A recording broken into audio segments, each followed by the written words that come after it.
that's going to also be a big difference for us. Is this as confident and maybe cohesive as you've seen this entire coaching staff in year 6 with the program? Yes, sir. Everybody's on the same page. You know, from the top down, everybody knows what needs to be done.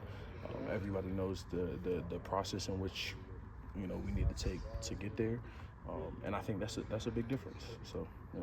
How have you maintained that confidence? You know, even through the injuries and the halftime deficits, it feels like you guys have still just found a way to fight back. I mean, with our preparation, I mean, as you can see from last week, you know, with Drew going down and both stepping up, you know, we have a next man up mentality, and we see that we have depth at all levels, and I think that plays into the confidence that we have now, especially week by week, just because we have so much depth at almost every single position. Dvon, if I remember correctly, you were pretty emotional at the end of the Michigan game last year. How do you kind of channel that on game day, right? Like, how do you use all of that build-up that comes throughout the week when you're trying to stay focused, but you know there's going to be some emotionally charged aspect to it?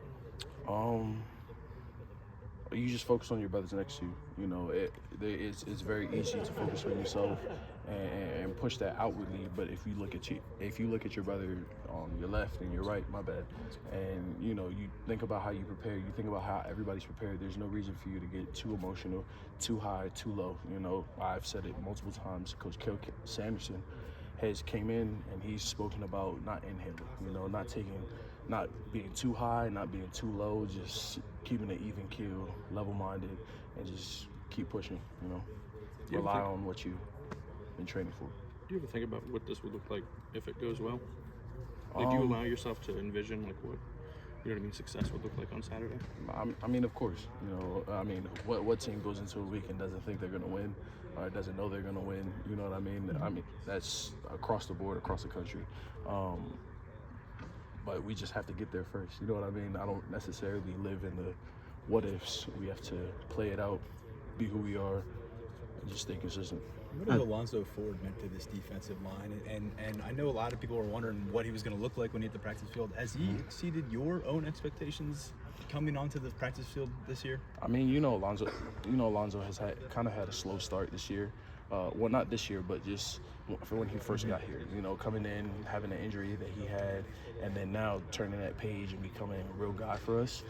It's truly a pleasure to see, just because you see how much work he's put in. You see the kind of guy he is. He's the ultimate teammate.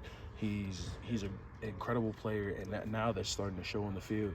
And it's just great to see, and it's just a credit to all the work that he's done this year. You know, he's really amped it up in terms of his technique, his speed, how fast he's playing and moving. He's just took it to another level, and we see that, and I'm glad you guys see that. Dvon, nobody on this team has been involved in more games against Ohio State than you. Are you using the past experiences as fuel for Saturday? You know, like I said, of course, you know, what team wouldn't use past experiences, but now the goal is just to stay even keeled, not being too high, not being too low, because that could be your demise. You know, you get too emotional or you get too high in yourself or too low in yourself. That could be detrimental not only for yourself but those around you. So just staying even keeled is the best thing for us this week. What would it